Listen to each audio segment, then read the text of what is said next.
Welcome back to the channel, guys. On today's video, I'm going to show you how to check the front end on this Dodge Ram 2500. Obviously the 3500s will be the same. Actually, anything with a solid front axle will be the same. So I have the truck on jack stands. I just have my jack. It's just an extra support in the center. So the jack stands are on the axle tube itself. So the wheels are hanging off of the axle. You don't have to have it super high off the ground, just to give it some clearance off the ground. Now at this point, you can grab the tire here at 3 o'clock and with the other hand at 9 o'clock, and you can shake it back and forth to see if there's any play in the steering system. Again, same thing on this side. You want to grab the tire here at 9 o'clock and at 3 o'clock on the other side and shake it back and forth. That will tell you if there's any play in the steering system, tie rods and such. I seem to have no play in the steering. With the jack stands being that we have them on the axle itself, this will allow us to check the upper ball joints. So for that, you want to grab the tire here, you want to push and pull the wheel. And I can feel a little bit of a play on the upper. We go around to the other side and do the same. I can feel quite a bit of a play there. And if you had an extra set of hands, you can have somebody do it and you can take a look and see where the play is coming from. It could be from your wheel bearing, but in my case, it is the upper ball joint that has all that play. You can hear that. If we were to look at the inside, you could see the movement.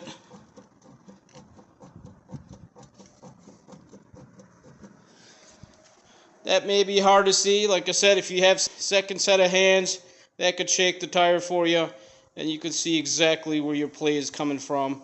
Again, some of it might be from the wheel bearing itself.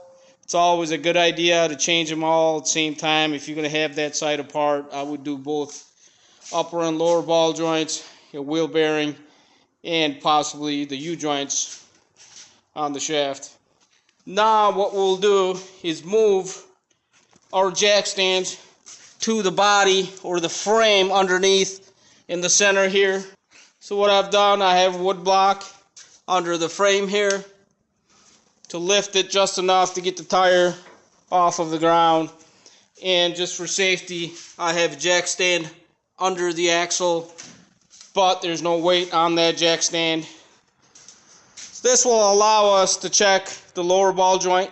Now we'll go ahead and grab the wheel at 12 o'clock and then at 6 o'clock at the bottom, and we'll give it that push and pull action to see if there's any play.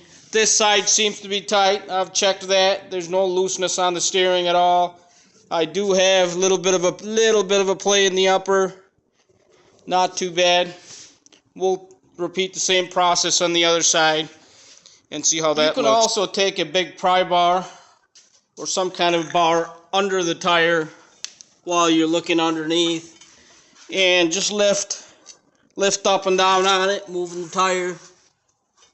And I'm going to try to see if I can see where the play is. On mine here, you can clearly see it's the upper ball joint.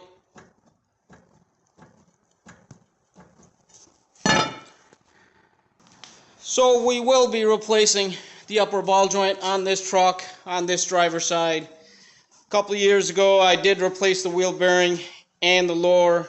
I should have just done the upper at the same time, but it just didn't seem necessary. So stay tuned for that video. I thank you for watching.